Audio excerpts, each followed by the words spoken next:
Praise the Lord. ദൈവ തിരുനാമം വാഴ്ത്തപ്പെടുമാറാകട്ടെ.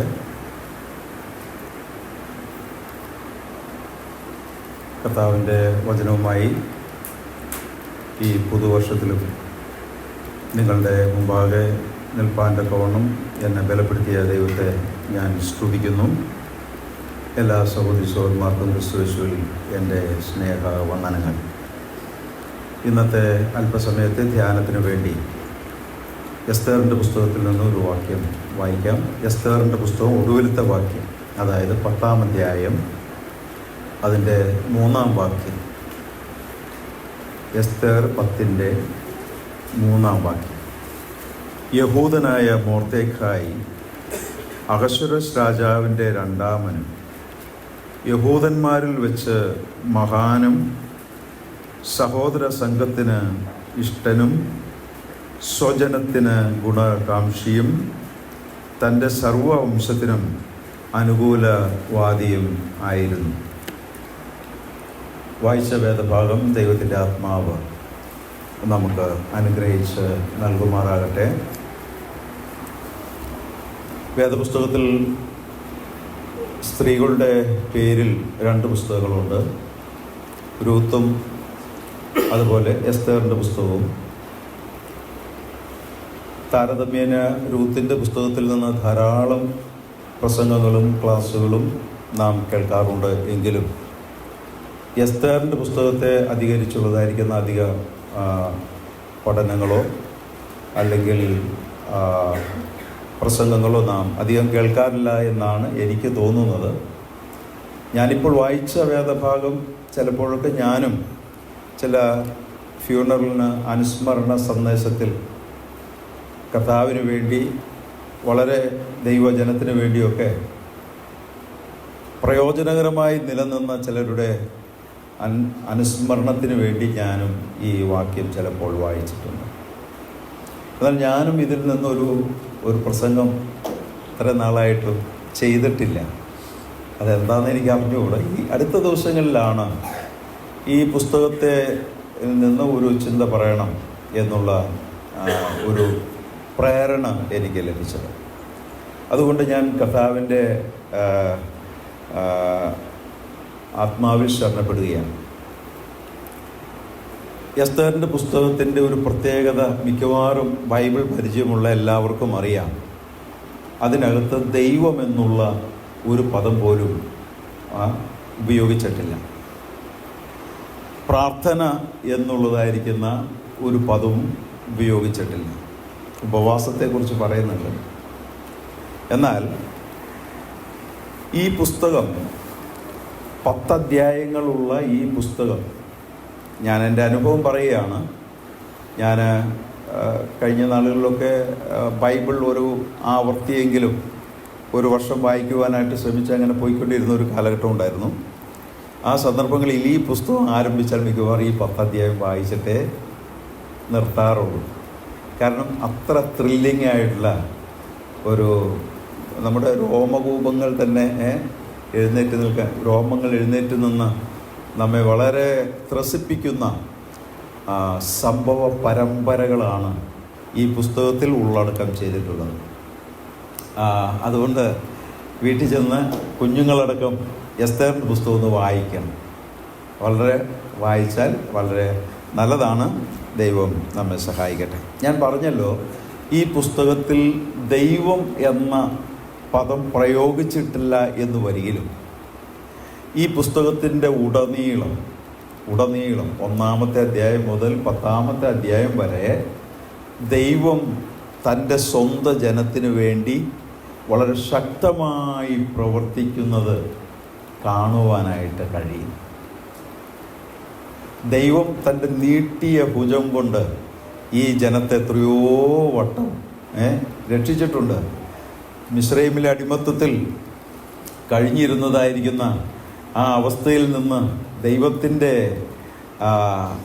ആ കരം നീട്ടി മോശയിലൂടെയും അഹരോനിലൂടെയും ഈ ജനത്തെ വീണ്ടെടുത്തതും ചെങ്കടൽ കടത്തിയതും മരുഭൂമിയിലൂടെ നടത്തിയതും യോർദാൻ ഭാഗിച്ചതും ഒക്കെ നമുക്കറിയാം.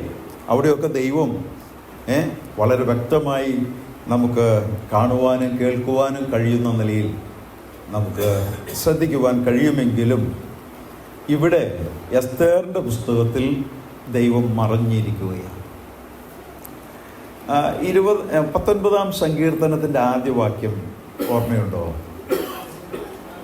ആകാശം ദൈവത്തിൻ്റെ മഹത്വത്തെ വർണ്ണിക്കുന്നു, ആകാശവിധാനം അവൻ്റെ കൈവേലയെ പ്രസിദ്ധമാക്കുന്നു.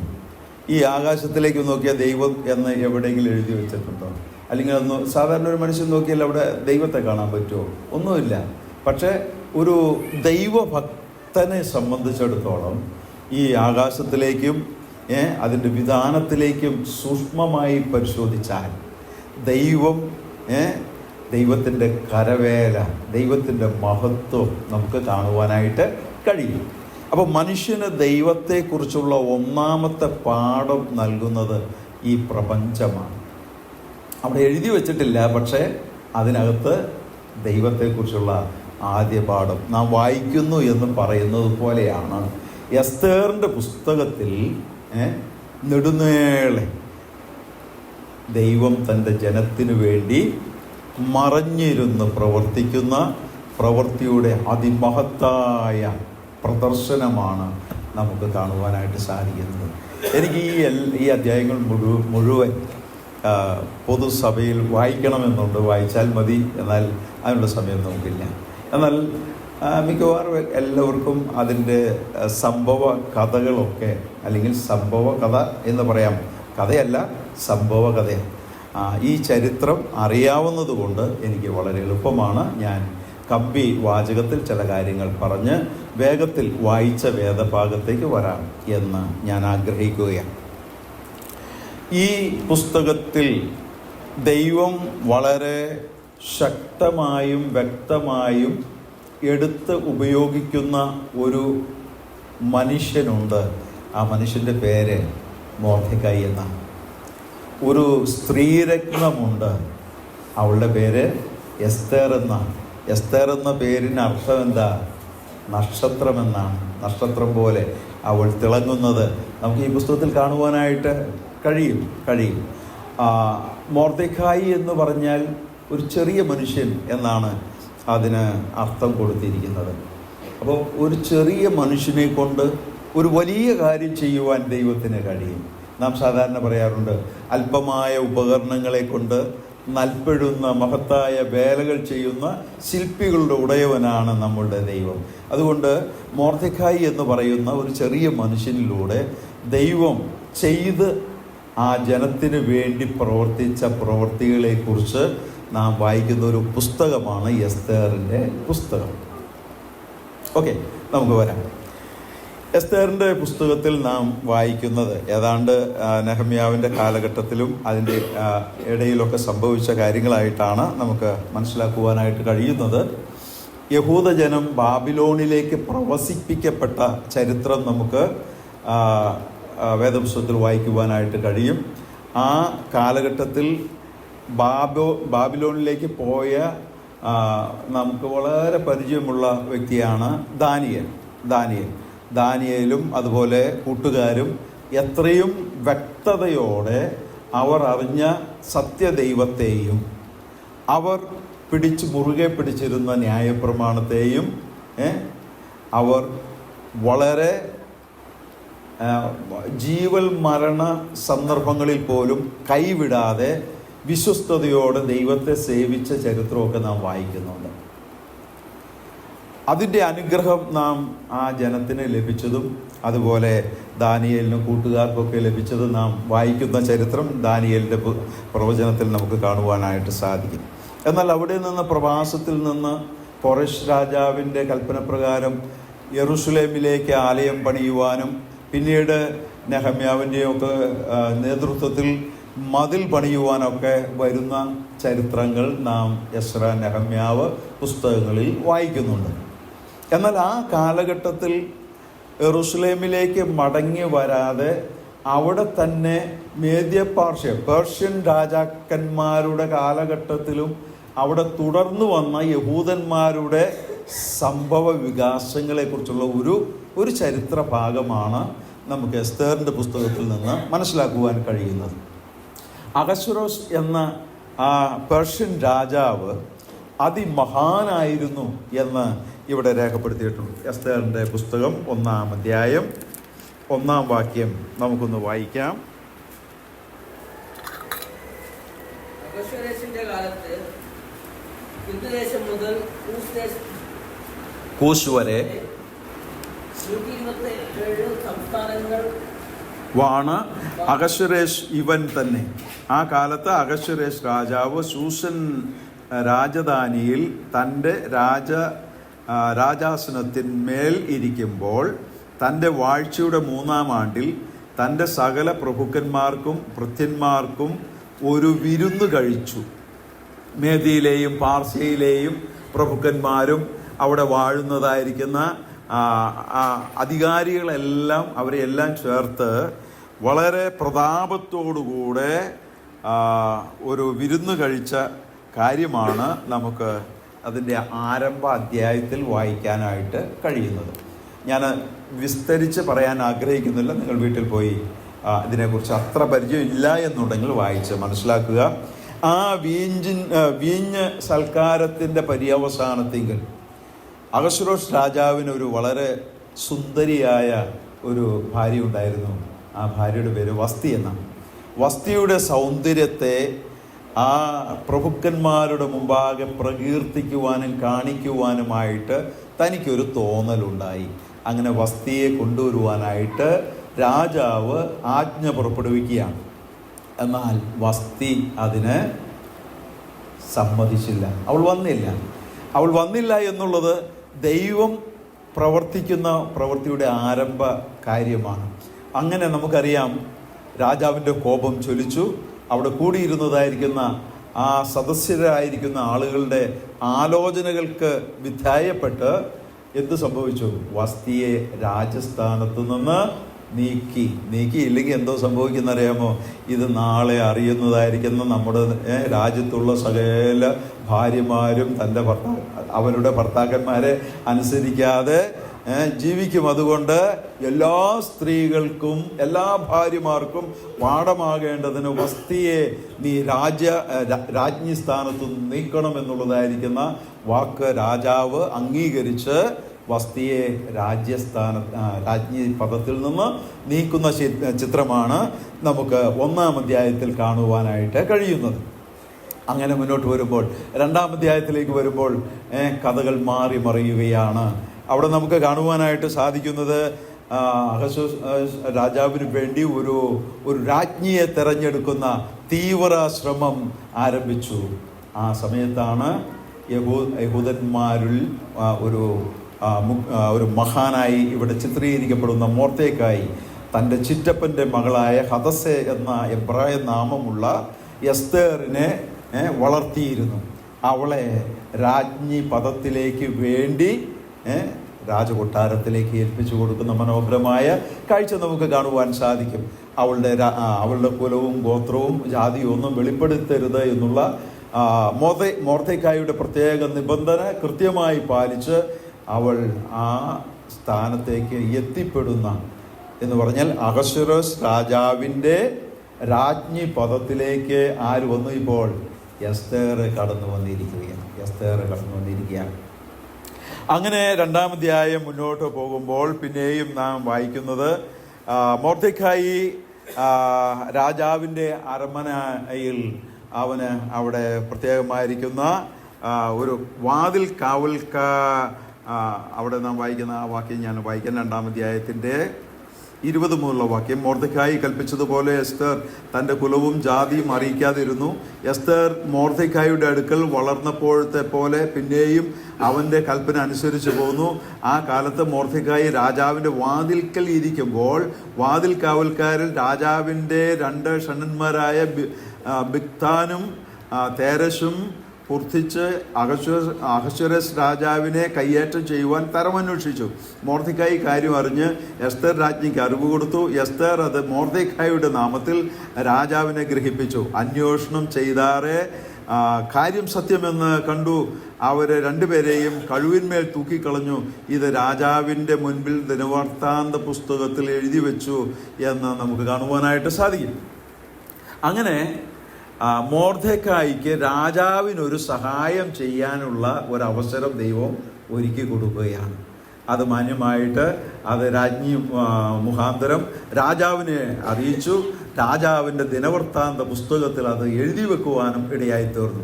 ഇത്ര വലിയൊരു നന്മ ചെയ്തിട്ട് മൊർദെഖായി ആ ചെറിയ മനുഷ്യന് ഒരു ഗുണവും അവിടെ കിട്ടുന്നില്ല എന്നുള്ളത് നാം മറന്നു പോകരുത്. നാം മറ്റൊരു പുസ്തകത്തിൽ സഭാപ്രസംഗിയിലാണെന്ന് തോന്നുന്നു, ഒരു സാധു മനുഷ്യൻ തൻ്റെ വലിയ ജ്ഞാനം കൊണ്ട് ഒരു പട്ടണത്തെ രക്ഷിച്ചു. പക്ഷേ ആ പട്ടണക്കാരും ആ മനുഷ്യനെ ഓർത്തില്ല എന്ന് നാം വായിക്കുന്നത് പോലെ ഈ മൊർദെഖായിയും അവിടെ മാനിക്കപ്പെടുന്നില്ല എന്ന് നമുക്ക് കാണുവാൻ സാധിക്കും.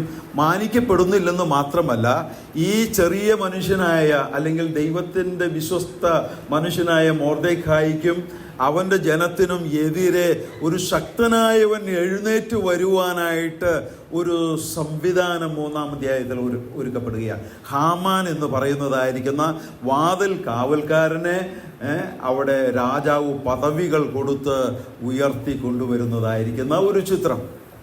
അങ്ങനെ ഹാമാൻ രാജസന്നിധിയിൽ ഉന്നതിയും പദവിയും പ്രാപിച്ചു കഴിഞ്ഞപ്പോൾ അവൻ രാജസന്നിധിയിൽ നിന്ന് ഇറങ്ങി വരുമ്പോൾ ആ രാജാവിൻ്റെ ആ അരമനയിൽ ഇരിക്കുന്നതായിരിക്കുന്ന മൊർദെഖായി എന്ന് പറയുന്ന മനുഷ്യനുണ്ടല്ലോ, ഈ മനുഷ്യൻ ബാക്കി എല്ലാവരും ഹാമാനെ കുമ്പിട്ട് നമസ്കരിക്കും, എഴുന്നേറ്റ് നിൽക്കും, ബഹുമാനിക്കും. പക്ഷേ ഈ മൊർദെഖായി മാത്രം എന്ത് ചെയ്യില്ല, എഴുന്നേൽക്കുകയില്ല, കുമ്പിടുകയില്ല. അതവന് വല്ലാത്ത ഒരു വേദനയായി തീർന്നു. അവൻ ചിന്തിച്ചു, ഈ മൊർദെഖായിയെ മാത്രം നശിപ്പിച്ചിട്ട് കാര്യമൊന്നുമില്ല. ഈ ജനം കുറേ കാലമായി ഈ നാട്ടിൽ കിടന്ന് വിലസുന്നു. അതുകൊണ്ട് ആ ജാതിയെ മൊത്തം നശിപ്പിക്കാനായിട്ടുള്ളതായിരിക്കുന്ന തീരുമാനത്തിലേക്ക് ഹാമാൻ്റെ ആ കുൽസിത മനസ്സ് ഉണർത്തപ്പെടുകയാണ് ചെയ്യുന്നത്. അങ്ങനെ രാജാവിനെ ചട്ടം കെട്ടി ഈ ജനത്തെ മുഴുവനും ഇല്ലായ്മ ചെയ്യുവാനായിട്ട് ഒരു ആജ്ഞ പുറപ്പെടുവിക്കുന്ന ദുഃഖകരമായ വാർത്തയാണ് 3-ാം അധ്യായത്തിൽ നമുക്ക് കാണുവാനായിട്ട് സാധിക്കുന്നത്. ഈ ഹാമാൻ ഈ ജനത്തെക്കുറിച്ച് പറയുന്ന ഒരു കാര്യം നമുക്ക് വളരെ ശ്രദ്ധേയമായിരിക്കുന്ന കാര്യമാണ്. അതൊന്ന് ഞാനന്ന് ഈ പ്രാരംഭത്തിൽ വായിക്കട്ടെ. 8-ാം വാക്യം, 3-ാം അധ്യായം 8-ാം വാക്യത്തിൽ നാം വായിക്കുന്നത് ഇങ്ങനെയാണ്: പിന്നെ ഹാമാൻ അഹശ്വേരോസ് രാജാവിനോട്, നിന്റെ രാജ്യത്തിലെ സകല സംസ്ഥാനങ്ങളിലുമുള്ള ജാതികളുടെ ഇടയിൽ ഒരു ജാതി ചിന്നിച്ചിതറിക്കിടക്കുന്നു. ഒരു ജാതി ചിന്നിച്ചിതറിക്കിടക്കുന്നു. അവരുടെ ന്യായപ്രമാണങ്ങൾ മറ്റുള്ള സകല ജാതികളുടേതിനോടും വ്യത്യാസപ്പെട്ടിരിക്കുന്നു. അവർ രാജാവിൻ്റെ പ്രമാണങ്ങളെ അനുസരിക്കുന്നതുമില്ല. അതുകൊണ്ട് അവരെ അങ്ങനെ വിടുന്നത് രാജാവിന് യോഗ്യമല്ല. എന്തോരു നല്ല ഒരു അവതരണമാണ് ഈ ജനത്തെക്കുറിച്ച്. ഞാൻ അവിടെ നിന്ന് ഒരു കാര്യം പറഞ്ഞു പോകട്ടെ, പിന്നെ പറയാൻ മറന്നുപോയെങ്കിലോ. ദൈവത്തെക്കുറിച്ചുള്ളതായിരിക്കുന്ന പരസ്യമായ പ്രസ്താവനകളോ കാര്യങ്ങളോ ഒന്നും ചെയ്യുന്നില്ല എന്ന് വന്നാലും, ഒരു ആരാധന ഈ ജനത്തിന് ഇല്ല എന്ന് വന്നാലും, അവർ ചിന്നിച്ചെതറിക്കിടക്കുന്നതായിരിക്കുന്ന ഒരു ജനമായിട്ട് ഈ അഹശ്വേരോസിന്റെ ഭരണ ആധിപത്യത്തിലുള്ള 127 സംസ്ഥാനങ്ങളിൽ ചിന്നിച്ചെതറിക്കിടക്കുന്ന ഈ ജനത്തെക്കുറിച്ച് അവിടെയുള്ള ജനം വളരെ വ്യക്തമായി സാക്ഷ്യപ്പെടുത്തുകയാണ്. നിന്റെ രാജ്യത്തിൽ എല്ലായിടത്തും ഒരു ജാതി ചിന്നിച്ചെതറിക്കിടക്കുന്നു. അവരുടെ പ്രമാണങ്ങൾ മറ്റെല്ലാ ജാതികളുടെ പ്രമാണങ്ങളിൽ നിന്നും വ്യത്യസ്തമാണ്. അവരുടെ ന്യായപ്രമാണം എല്ലാവരിൽ നിന്നും വ്യത്യസ്തമാണ്. അവർ രാജാവിനെ അനുസരിക്കുന്നില്ല എന്ന് പറഞ്ഞാൽ ഈ ജാതിയെ തിരിച്ചറിയുവാൻ ആ ജനതയ്ക്ക് കഴിയത്തക്കവണ്ണം യഹൂദൻ എവിടെ ചെന്നാലും അവന്റെ ഉത്തരവാദിത്വം അവൻ വെളിപ്പെടുത്തുന്നു. നമുക്കറിയാം, ദാനിയേൽ ദൈവത്തിന്റെ കൃപയാൽ തന്റെ സ്നേഹിതന്മാരോടുകൂടെ രാജസന്നിധിയിലേക്ക് തെരഞ്ഞെടുക്കപ്പെട്ടു എന്ന് നമുക്ക് കാണുവാനായിട്ട് സാധിക്കും. എന്നാൽ രാജാവിനെ ഭയപ്പെടാതെ തൻ്റെ മുൻപിൽ വന്നതായിരിക്കുന്ന ഓഫറുകളെല്ലാം വളരെ സ്നേഹത്തോടും ആദരവോടും കൂടെ തള്ളിക്കളഞ്ഞുകൊണ്ട് ദൈവത്തിൻ്റെ പ്രമാണം അനുസരിക്കുവാനായിട്ട് ദാനിയേൽ മനസ്സ് വെച്ചതുകൊണ്ട് ആ ദാനിയേലിന്റെ ജീവിതം എന്നെന്നും ഉന്നതിയുടെ ഉയർച്ചയുടെ പടവുകൾ കയറുന്നത് നമുക്ക് കാണുവാനായിട്ട് സാധിക്കും. അതുപോലെ തന്നെയാണ് ദൈവവിശ്വാസികളായിരിക്കുന്ന യഹൂദന്മാർ അവർക്കുള്ള പ്രമാണത്തോട്, ന്യായപ്രമാണത്തോട് എന്നും വിശ്വസ്തത പുലർത്തിയിരുന്നു. അത് ചുറ്റും പാർക്കുന്ന ആളുകൾക്ക് കാണാമായിരുന്നു. ഞാനിങ്ങനെ പറയട്ടെ, ദൈവം നമ്മെ ആക്കി വെച്ചിരിക്കുന്ന ദേശം വ്യത്യസ്തമാണ്. ഓരോരോ ദേശത്തിന്റെ ഓരോ കോണുകളിൽ നമ്മെ ആക്കി വെച്ചിരിക്കുകയാണ്. അവിടെ പാർക്കുന്നവർക്ക് അറിയാമോ ഞാൻ ദൈവത്തിന്റെ മകനാണ് എന്ന്? അവിടെ പാർക്കുന്നവർക്ക് അറിയാമോ ഞാൻ ഇത്ര ഉന്നതമായിരിക്കുന്ന ഒരു വിശുദ്ധ പ്രമാണം വിശ്വസിക്കുകയും അനുസരിക്കുകയും ചെയ്യുന്നതായിരിക്കുന്ന ഒരു വ്യക്തിയാണ് എന്ന് നമ്മുടെ നാട്ടിലുള്ളവർക്ക് അറിയാമോ? നമ്മുടെ ഉത്തരവാദിത്വം എത്ര വലിയതാണ് പ്രിയപ്പെട്ടവരെ. നാം സേവിക്കുന്ന ദൈവം, നാം വിശ്വസിക്കുന്ന പ്രമാണിക്കുന്ന ദൈവത്തിന്റെ വചനം, അത് അനുസരിച്ച് ജീവിക്കുവാൻ നമ്മെ ആക്കി വെച്ചിരിക്കുന്നതായിരിക്കുന്ന ദേശത്ത് നമുക്ക് വലിയ ഉത്തരവാദിത്വമുണ്ട്. നമ്മെ നോക്കിക്കൊണ്ട് ഇതാ തനിച്ചു പാർക്കുന്ന ഒരു ജനം ജാതികളോടുകൂടെ എണ്ണപ്പെടുന്നില്ല എന്ന് പറയുവാനായിട്ട് ഇടയായി തീരണം. ഈ രാജ്യത്ത് അവിടവിടങ്ങളായി ചിന്നിച്ചെതറിക്കിടക്കുന്ന ജനങ്ങൾ, അവർ വ്യത്യസ്തരാണ്. പ്രിയപ്പെട്ടവരെ, അത് നമ്മെക്കുറിച്ച് പറയുവാനായിട്ട് ഇടയായി തീരേണ്ടത് ആവശ്യമാണ്. വിസ്താര ഭയത്താൽ ഞാൻ മുന്നോട്ട് വേഗത്തിൽ വരട്ടെ. അങ്ങനെ ആ ജനത്തെ ഇല്ലായ്മ ചെയ്തില്ലെങ്കിൽ, അല്ലയോ രാജാവേ, രാജാവിനത് നന്നല്ല. രാജാവ് ഹാമാന്റെ വാക്കുകൾ അനുസരിച്ച് എന്താ ചെയ്യുന്നത്? ആ ജനത്തെ കൊന്നൊടുക്കുവാനായിട്ട് ഹാമാൻ വാഗ്ദാനം ചെയ്തതായിരിക്കുന്ന ആ വെള്ളിയുടെ മുമ്പാകെ, അല്ലെങ്കിൽ ആ സമ്പത്തിന്റെ മുമ്പാകെ തീരുമാനത്തിന് ഹാമാന് 100% ഏൽപ്പിച്ചു കൊടുക്കുകയാണ്. ഹാമാനോട് പറഞ്ഞു, ഈ ജനവും നീ വാഗ്ദത്തം ചെയ്ത വെള്ളിയും 10,000 താലന്ത് വെള്ളിയാണെന്ന് എനിക്ക് തോന്നുന്നു. 10,000 താലന്ത് വെള്ളിയും നിനക്ക് ദാനമായിട്ടിരിക്കട്ടെ. ഈ ജനത്തെ കൊന്നുമുടിക്കുവാനായിട്ട് വേണ്ടതായിരിക്കുന്ന കാര്യങ്ങൾ അരങ്ങേറുകയാണ് ഈ 3-ാം അധ്യായത്തിൽ നമുക്ക് കാണുവാനായിട്ട് സാധിക്കുന്നത്. അങ്ങനെ യഹൂദ ജനത്തെ കൊന്നുകളയുവാനായിട്ടുള്ളതായിരിക്കുന്ന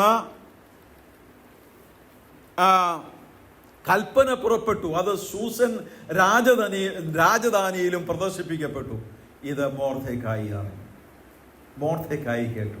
അവിടെ ഒത്തിരി യഹൂദന്മാരുണ്ടായിരുന്നു. പക്ഷെ മൊർദെഖായിൽ വരുത്തിയ മാറ്റം നിങ്ങളൊന്ന് വായിക്കുമ്പോൾ ശ്രദ്ധിക്കണമേ. അവിടെ നാം വായിക്കുന്നത് എന്താണ്? 4-ാം വാക്യം, 4-ാം അധ്യായം 1-ാം വാക്യം. സംഭവിച്ചതൊക്കെയും അറിഞ്ഞപ്പോൾ മൊർദെഖായി വസ്ത്രം കീറി രട്ടുടുത്തു, വെണ്ണീർ വാരിയിട്ടും കൊണ്ട് പട്ടണത്തിന്റെ നടുവിൽ ചെന്ന് കൈപ്പോടെ അത്യുച്ചത്തിൽ നിലവിളിച്ചു. അവൻ രാജാവിന്റെ പടിവാതിലോളവും വന്നു. എന്നാൽ രട്ടെടുത്തും കൊണ്ട് ആർക്കും രാജാവിന്റെ പടിവാതിലിനകത്ത് കടന്നുകൂടായിരുന്നു.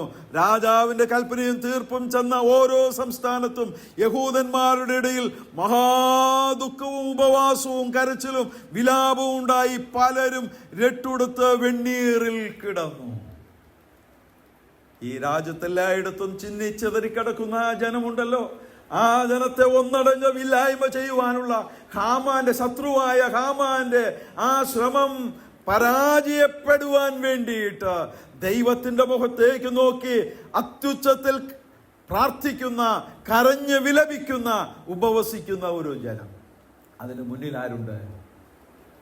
മൊർദെഖായി. മൊർദെഖായിയെ കുറിച്ച് നാം വായിച്ചതായിരിക്കുന്ന വാക്കുകൾ ഈ പുസ്തകം അത് അന്വർത്ഥമാക്കുകയാണ് ചെയ്യുന്നത്. ദൈവത്തിന്റെ പരിശുദ്ധാത്മാവ് അവനെ കുറിച്ച് ചില വാചകങ്ങൾ ചേർത്തെഴുതിയത് എത്ര സത്യമാണ് എന്ന് ഈ പുസ്തകം നിങ്ങൾ വായിച്ചാൽ നിങ്ങൾക്ക് മനസ്സിലാകും. ആ ജനം ഒന്നടങ്കമില്ലായ്മയായി തീരുക, അത് മൊർദെഖായിയെ സംബന്ധിച്ചിടത്തോളം ചിന്തനീയമല്ല. അവനെ വളരെ വേദനിപ്പിച്ചു. അവൻ അത്യന്തം കൈപ്പോടുകൂടെ അവൻ രട്ടെടുത്ത് കരയും അത്യുച്ചത്തിൽ നിലവിളിച്ചു എന്നാണ് നമുക്ക് കാണുവാനായിട്ട് സാധിക്കും. അത് രാജ്ഞിയുടെ ചെവിയിലെത്തുവാനിടയായി തീർന്നു. രാജ്ഞി അവനെ ഇരട്ടുമാറ്റി നല്ല വസ്ത്രം ഉടുക്കുവാനായിട്ട് വസ്ത്രം കൊടുത്തയച്ചു. പക്ഷേ മൊർദെഖായി അത് വേണ്ടെന്ന് പറഞ്ഞു. അതിൻ്റെ കാരണം എന്താണെന്ന് പിന്നെ അന്വേഷിച്ചു. അപ്പോഴാണ് എസ്തേർ ഈ കാര്യം അറിയുന്നത്. എസ്തേറിന് കൊടുക്കുവാനായിട്ട് ഒരു ആജ്ഞ അല്ലെങ്കിൽ ഒരു കൽപ്പന മൊർദെഖായിയിൽ നിന്ന് ചെന്നത് എന്താണെന്ന് ചോദിച്ചാൽ, നീ ഒരു കാര്യം ചെയ്യണം, രാജാവിനോട് ഈ കാര്യം പറഞ്ഞ് ജനത്തെ രക്ഷിക്കുവാൻ നോക്കണം. അവൾ വളരെ വ്യക്തമായി പറഞ്ഞു, അടുത്ത 30 ദിവസത്തേക്ക് എന്നെ തൻ്റെ അടുക്കലേക്ക് വിളിച്ചിട്ടില്ല. ഏതൊരു വ്യക്തിയും രാജാവ് കൽപ്പന നൽകാതെ രാജാസന്നിധിയിലേക്ക് ചെന്നു കഴിഞ്ഞാൽ രാജാവ് ചെങ്കോൽ നീട്ടിയില്ലെങ്കിൽ മരണം ഉറപ്പാണ്. അപ്പോൾ അവൾ അത് പറഞ്ഞു കഴിഞ്ഞപ്പോൾ മൊർദെഖായി വളരെ വ്യക്തമായി പറഞ്ഞു, നീ രാജ്ഞിയായിട്ട് രാജകൊട്ടാരത്തിൽ ഇരിക്കുന്നത് കൊണ്ട് നീ പെട്ടുകൊള്ളുമെന്ന് ചിന്തിക്കേണ്ട. നീ ഈ സമയത്ത് മിണ്ടാതിരുന്നാൽ, നോക്കുക 4:12 മൊർദെഖായി എസ്തേറിനോട് മറുപടി പറയുവാൻ കൽപ്പിച്ചത്, നീ രാജധാനിയിൽ ഇരിക്കിയാൽ എല്ലാ യഹൂദന്മാരിലും വെച്ച് രക്ഷപ്പെട്ടുകൊള്ളാമെന്ന് നീ വിചാരിക്കേണ്ട. നീ ഈ സമയത്ത് മിണ്ടാതിരുന്നാൽ യഹൂദന്മാർക്ക് മറ്റൊരു സ്ഥലത്ത് നിന്ന് ഉദ്ധാരണവും രക്ഷയും ഉണ്ടാകും, എന്നാൽ നീയും നിന്റെ പിതൃഭവനവും നശിച്ചു പോകും. ഇങ്ങനെയുള്ള ഒരു അല്ലയോ നീ രാജസ്ഥാനത്ത് വന്നിരിക്കുന്നത്? ആർക്കറിയാം? മൊർദെഖായി പറയാണ്, നിന്നെ രാജസ്ഥാനത്തേക്ക് കൊണ്ടുവന്നതിന് ദൈവത്തിന് ഉദ്ദേശമുണ്ട്.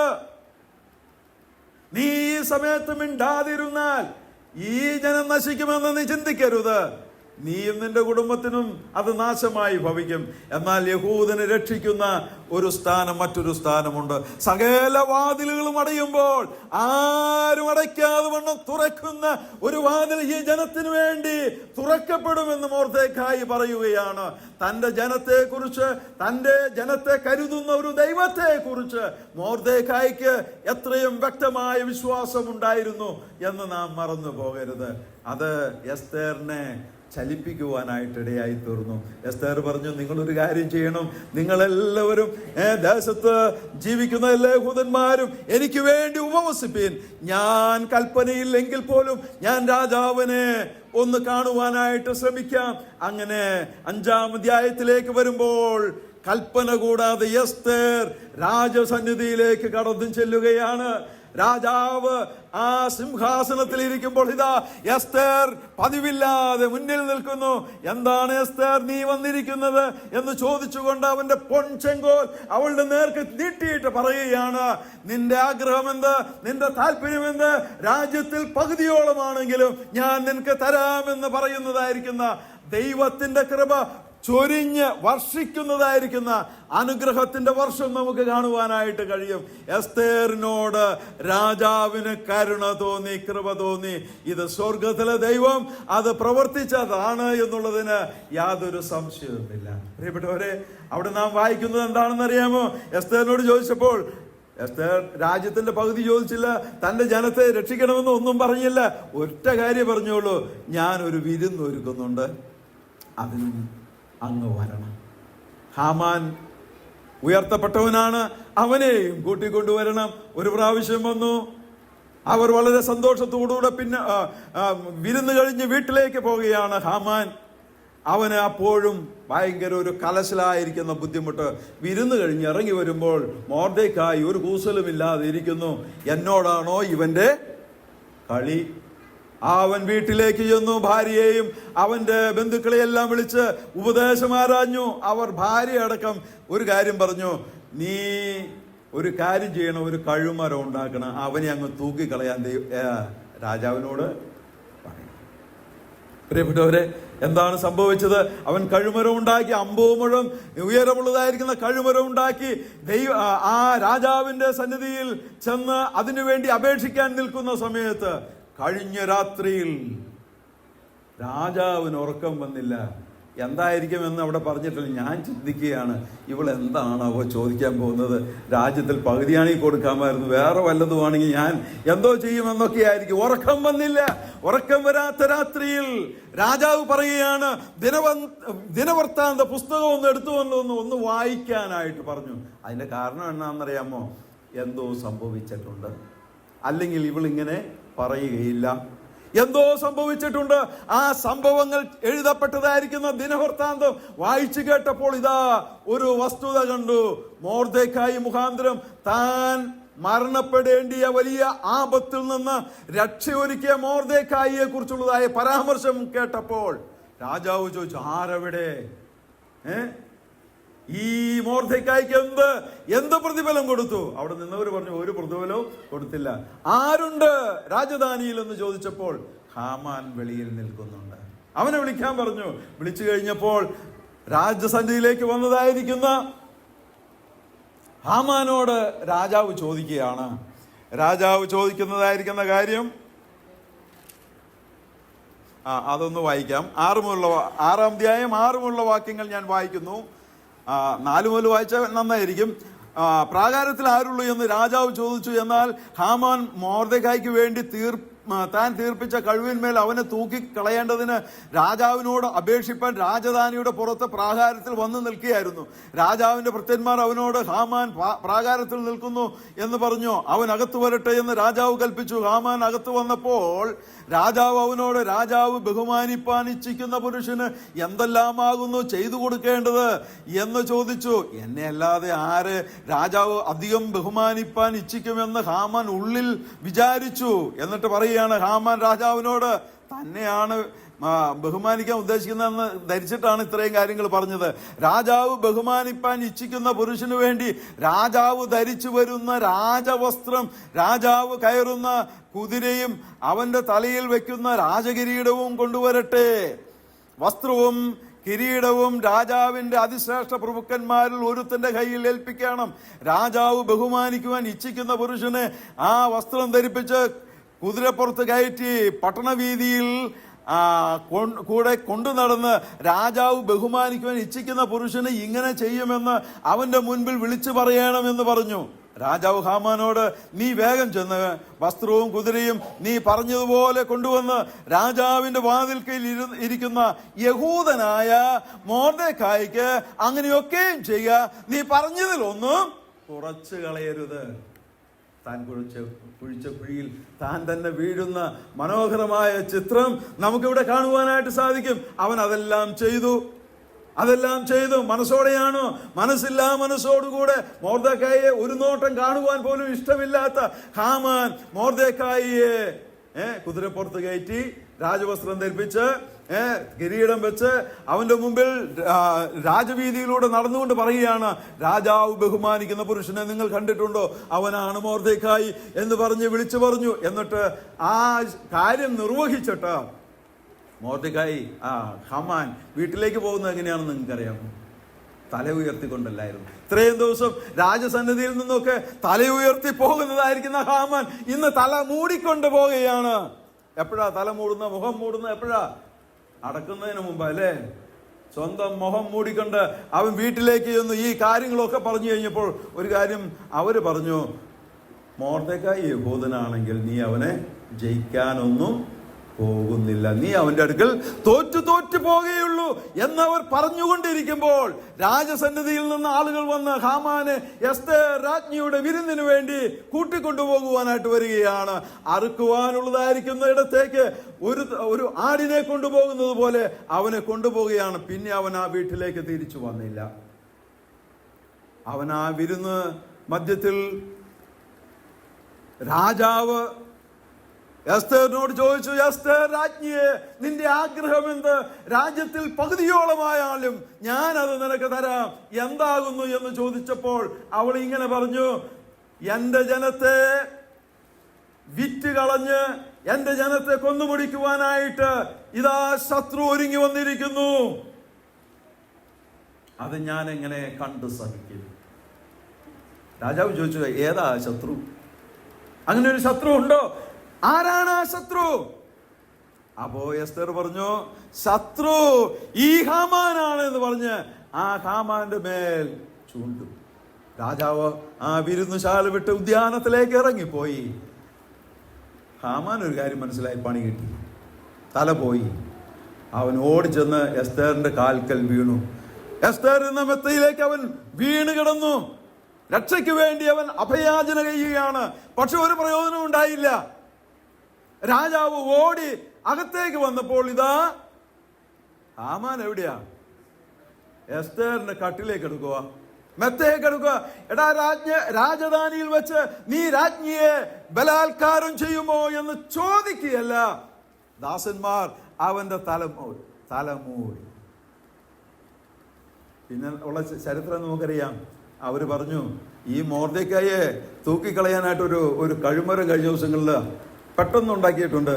50 മുഴം ഉയരമുള്ളതാ. അതിൽ തന്നെ അവനെ തൂക്കിക്കളയാൻ പറഞ്ഞു. എൻ്റെ സമയം തീർന്നല്ലോ, ഞാൻ വേഗത്തിൽ പറഞ്ഞു പോകട്ടെ. എന്താ സംഭവിച്ചത്?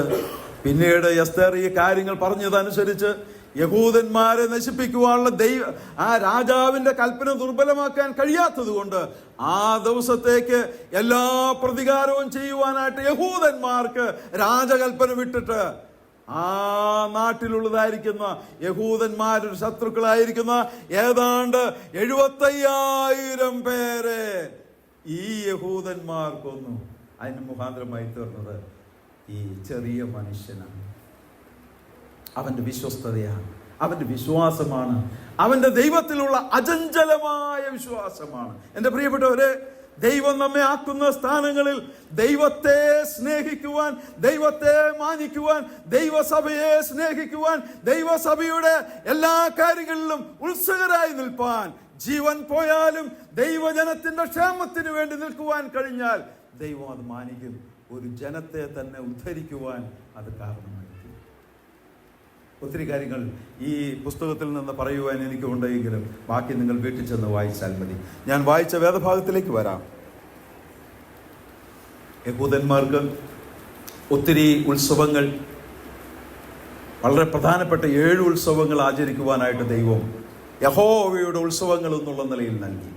എന്നാൽ ഈ അത്യന്തം ശ്രദ്ധേയമായ ഈ സംഭവം അവരുടെ ജീവിതത്തിൽ വലിയ മാറ്റത്തിന് കാരണമായി തീർന്നു.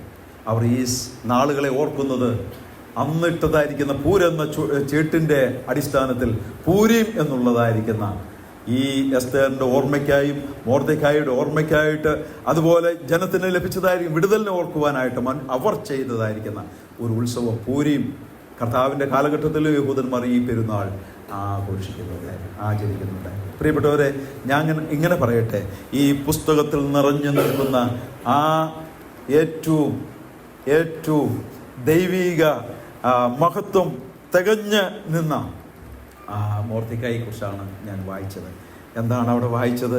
ദൈവത്തിൻ്റെ വചനം അത് രേഖപ്പെടുത്തിയിട്ടുണ്ട്. യഹൂദനായ മൊർദെഖായി അഹശ്വേരോസ് രാജാവിൻ്റെ രണ്ടാമനായി അവൻ ഉയർത്തപ്പെട്ടു എന്ന് നമുക്ക് കാണുവാനായിട്ട് സാധിക്കും.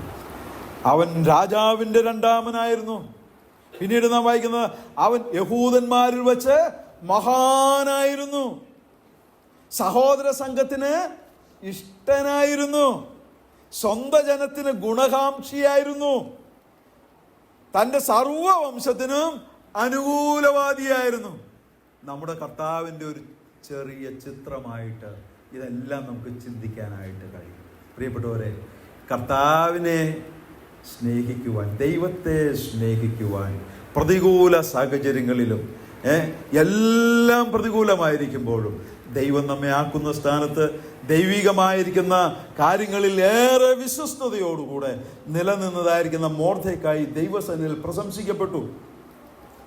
അവൻ ഉയർത്തപ്പെട്ടു. നമ്മുടെ കർത്താവും ഉയർത്തപ്പെട്ടവനാണ്. അവൻ ത്രിത്വത്തിൽ രണ്ടാമനാണ്. അവൻ മഹാനാണ്. എല്ലാവരെക്കാളും എല്ലാറ്റിനേക്കാളും മഹാനാണ് നമ്മുടെ കർത്താവ്. മാത്രമല്ല, അവൻ ഇഷ്ടനാണ്, എല്ലാവരുടെയും സ്നേഹഭാജ്യമാണ്, തൻ്റെ ജനത്തിന്റെ ഗുണകാംക്ഷിയാണ്. മാത്രവുമല്ല, അനുകൂലവാദിയാണ്. നമുക്ക് വേണ്ടി ഇന്നും ഒരു മധ്യസ്ഥനായി കർത്താവ് വർത്തിക്കുന്നു. ഈ ഗുണങ്ങളൊക്കെ അതിൻ്റെ മറ്റൊരളവിൽ ദൈവത്തിൻ്റെ മക്കളാകുന്ന നമുക്കുണ്ടായിരിക്കണം. നമ്മെ ആക്കി വച്ചിരിക്കുന്ന കുടുംബത്തിൽ, നമ്മെ ആക്കി വച്ചിരിക്കുന്ന ദേശത്ത്, നമ്മെ ആക്കി വച്ചിരിക്കുന്ന സ്ഥലം സഭയിൽ നമ്മുടെ ഉത്തരവാദിത്തങ്ങൾ കണ്ട് നാം ഒരുപക്ഷെ മറ്റുള്ളവർ അറിയപ്പെടുന്ന സ്ഥാനങ്ങളോ മാനങ്ങളോ നമുക്കാർക്കും ഇല്ലെന്ന് വന്നാലും ദൈവം നമ്മെ ആക്കി വച്ചിരിക്കുന്ന ഇടത്തെക്കുറിച്ചുള്ളതായിരിക്കുന്ന വ്യക്തമായ കാഴ്ചപ്പാടും തിരിച്ചറിവും നമുക്ക് ആവശ്യമാണ്. നമ്മളങ്ങനെ അത്ര നിസ്സാരക്കാരൊന്നുമല്ല. ലോകത്തിൻ്റെ ദൃഷ്ടിയിൽ നമ്മൾ ഒന്നുമല്ല. പക്ഷേ ദൈവത്തിൻ്റെ മുമ്പാകെ ദൈവം നമ്മെ മാന്യരായിട്ടാണ് കണ്ടെത്തിയത്. നമ്മെ ഏൽപ്പിച്ചിരിക്കുന്ന ഉത്തരവാദിത്തങ്ങൾ ഏറെ ശ്രേഷ്ഠമാണ്. പ്രിയപ്പെട്ടവരെ, നമ്മെ ഏൽപ്പിച്ചിരിക്കുന്നത് തീയിൽ കിടക്കുന്നതായിരിക്കുന്ന മനുഷ്യജാതിയെ വീണ്ടെടുക്കുവാൻ, തീയിൽ നിന്ന് വലിച്ചെടുക്കുന്ന വലിയ ശുശ്രൂഷയെ അത് ചെയ്യുവാൻ നമുക്ക് കഴിഞ്ഞില്ലെങ്കിൽ അവരുടെ നാശത്തിന് അത് കാരണമായി തീരും. എസ്തേറിനോട് പറഞ്ഞപ്പോൾ, നീ ഈ സമയത്ത് മിണ്ടാതിരുന്നാൽ നാം മിണ്ടാതിരിക്കാൻ പാടില്ലാത്തവരാണ്. നാം മിണ്ടാതിരിക്കാൻ പാടില്ലാത്തവരാണ്. കാരണം ഇത് സദ്വർത്തമാന ദിവസമാണ്. ഇസ്രായേൽ വലിയ പാളയത്തിൽ വലിയ ക്ഷാമം നടക്കുകയാണ്. യുദ്ധത്തിന് ആ ശത്രുക്കൾ യെരൂശലേം വളഞ്ഞിരിക്കുകയാണ്. യെരൂശലേം പാളയത്തിനകത്ത് അല്ലെങ്കിൽ പട്ടണത്തിനകത്ത് വലിയ വലിയ ദാരിദ്ര്യമാണ്. കുഞ്ഞുങ്ങളെ പുഴുങ്ങി തിന്നുന്ന അവസ്ഥയാണ്. പക്ഷേ 4 കുഷ്ഠരോഗികൾ അവര് പറഞ്ഞു, ഇവിടെ കിടന്നാലും ചാവും, വെളിയിൽ പോയ ശത്രുവിന്റെ ആക്രമണത്തിലും മരിക്കും, എന്തെങ്കിലും ആവട്ടെ നമുക്ക് വെളിയിലേക്ക് പോകാമെന്ന് പറഞ്ഞ് അശുദ്ധരായിരിക്കുന്ന 4 കുഷ്ഠരോഗികൾ വെളിയിലേക്ക് എന്നപ്പോൾ കണ്ട കാഴ്ച എന്തായിരുന്നു? യഹോവ അവർക്ക് വേണ്ടി യുദ്ധം ചെയ്ത് ശത്രുക്കൾക്ക് ഓടിപ്പോയിരിക്കുന്നു. ശത്രുക്കളുടെ കൂടാരങ്ങൾ കയറിയപ്പോൾ ഇഷ്ടം പോലെ ആഹാരം, ഇഷ്ടം പോലെ എല്ലാം ഉണ്ട്. അവർ മാക്സിമം തിന്ന് വയറൊക്കെ നിറച്ച് അവർക്കൊരു കുറ്റബോധം വന്നു. ഇന്ന് സദ്വർത്തമാന ദിവസമാണ്. ഇസ്രായേലിന് ഒരു സുവാർത്തയുടെ ദിവസമാണ്. കാരണം അവിടെ പട്ടിണി കൊണ്ട് മരിക്കുകയാണ്. യെരൂശലേം പട്ടണത്തിൽ നാം ഇവിടെ തിന്ന് സുഖിച്ചിരിക്കുക. നാം ഇത് മിണ്ടാതിരുന്നാൽ നമുക്ക് കുറ്റം വരും. അതുകൊണ്ട് അവർ ആ പട്ടണത്തിലേക്ക് ചെന്ന് ആ സദ്വർത്തമാനം പറഞ്ഞു. പ്രിയപ്പെട്ടവരെ, നാം ഒരു സദ്വർത്തമാനം കേട്ടവരാണ്. കർത്താവായ യേശു ക്രിസ്തുവിലൂടെയുള്ള വിശ്വാസത്തിൽ നാം രക്ഷിക്കപ്പെട്ടവരാണ്. ഇത് പറയുവാനുള്ള ഉത്തരവാദിത്വം നമ്മെ ഏൽപ്പിച്ചിരിക്കുകയാണ്. പ്രിയപ്പെട്ടവരെ, അത് നമ്മൾ ചെയ്യുന്നില്ലെങ്കിൽ മൊർദെഖായി നമുക്കൊരു വെല്ലുവിളിയാണ്, ഒരു വെല്ലുവിളിയാണ്. അതുകൊണ്ട് എൻ്റെ പ്രിയപ്പെട്ടവരെ, കർത്താവിനെ ആരാധിക്കുന്ന പോലെ തന്നെ ഉത്തരവാദിത്വമുള്ള കാര്യമാണ് സുവിശേഷം അറിയിക്കുന്നത്. സുവിശേഷം അറിയിക്കുക, ദൈവജനത്തിന് വേണ്ടി പ്രാർത്ഥിക്കുക എന്നുള്ളത് തൻ്റെ സർവ വംശത്തിൻ്റെയും അനുകൂലവാദിയായിട്ട് ആര് നിൽക്കുകയാണ്? മൊർദെഖായി നിൽക്കുകയാണ്. നിങ്ങൾ ചിന്തിക്കുന്നുണ്ടോ? നിങ്ങളൊക്കെ അല്ലെങ്കിൽ നാമൊക്കെ ഇങ്ങനെ വളരെ ആരോഗ്യത്തോടും ബലത്തോടും ഒക്കെ കൂടെ നിൽക്കുന്നതിൻ്റെ കാരണം എനിക്ക് വേണ്ടി പ്രാർത്ഥിക്കുന്ന ഒരു കൂട്ടം വിശ്വസ്തരായിരിക്കുന്ന ദൈവമക്കളുണ്ട്. നിങ്ങൾക്ക് വേണ്ടി പ്രാർത്ഥിക്കുന്ന ചില ദൈവ മനുഷ്യരുണ്ട്. അത് മറന്നു പോകരുത്. മൊർദെഖായിയുടേതായിരിക്കുന്ന ജീവിതത്തിന്റെ സ്വഭാവ ശുദ്ധികൾ നമ്മളെ ജീവിതത്തിലേക്ക് പകർത്തുവാൻ തക്കവണ്ണം നാം ജാഗരൂകരാകുവാനായിട്ട് ആവശ്യമുണ്ട്. ദൈവത്തിന് വേണ്ടി നിലകൊള്ളുവാൻ, ദൈവസഭയ്ക്ക് വേണ്ടി നിലകൊള്ളുവാൻ, ദൈവിക ശുശ്രൂഷകൾക്ക് വേണ്ടി, ദൈവജനത്തിന് വേണ്ടി ഇടിവിൽ നിൽക്കുവാൻ, ദേശത്തിന് വേണ്ടി കാവൽ നിൽക്കുവാൻ, സുവിശേഷത്തിന്റെ സത്യം കാഹളം ഊതുവാൻ തക്കവണ്ണം ഇങ്ങനെ എത്രയോ ഉത്തരവാദിത്വം ഈ ചിന്നിച്ചെതറിക്കിടക്കുന്ന നമുക്കുണ്ട്. ഈ രാജ്യത്ത് നമ്മെ ഓരോ സ്ഥലത്ത് ആക്കി വെച്ചിരിക്കുന്നു. പലപ്പോഴും വിശ്വാസികൾക്ക് ഒരുമിച്ച് പാർക്കാൻ ഇഷ്ടമാണ്. അങ്ങനെയല്ല ദൈവം നമ്മെ ആക്കി വെച്ചിരിക്കുന്നത്. നമ്മെ വിവിധമായിരിക്കുന്ന ഇടങ്ങളിൽ വ്യത്യസ്തരാക്കി ആക്കി വെച്ചിരിക്കുന്നത് ആ ദേശത്ത് ഞാൻ ആരാണ് എന്നുള്ളത് വെളിപ്പെടുത്തി ജീവിത സാക്ഷ്യം സൂക്ഷിക്കുവാൻ വേണ്ടിയാണ്. ദേശത്ത് പാർത്ത് വിശ്വസ്തത ആചരിക്കാം. കർത്താവ് നമ്മെ സഹായിക്കട്ടെ. ഇന്നത്തെ ചിന്ത ഒരു പൂർത്തീകരണത്തിലേക്ക് എത്തിക്കുവാൻ എനിക്ക് കഴിഞ്ഞില്ല. ഒത്തിരി കാര്യങ്ങൾ പറയണമെന്നുള്ളതായിരിക്കുന്ന ഒരു ആത്മപ്രേരണ എന്നെ മതിക്കുന്നുണ്ട്. എങ്കിലും ഈ ചിന്ത നിങ്ങൾക്ക് ഈ പുസ്തകം വായിക്കുവാനും ധ്യാനിപ്പാനും പഠിക്കുവാനും നിങ്ങളുടെ ക്രിസ്തീയ ജീവിതത്തെ കുറെ കൂടെ ശക്തിപ്പെടുത്തുവാൻ, ദൈവം എന്നൊരു പദം നേരിട്ട് എഴുതിയിട്ടില്ലെങ്കിലും ദൈവത്തിന്റെ ശക്തമായ പ്രവൃത്തി ആ ജനത്തിന്റെ ഇടയിൽ നടക്കുന്നത്, അതിനുവേണ്ടി ചില ജീവിതങ്ങളെ ദൈവം ഉപയോഗിക്കുന്നത് വളരെ വ്യക്തമായി കാണിച്ചു തരുന്ന ഏറ്റവും വളരെ നല്ല മനോഹരമായ ഒരു പുസ്തകമാണ് എസ്തേറിന്റെ പുസ്തകം. അതുകൊണ്ട് വായിക്കുമോ? പുസ്തകം ഒന്ന് വായിച്ചു നോക്കുമോ? ദൈവം നിങ്ങളെ അനുഗ്രഹിക്കട്ടെ.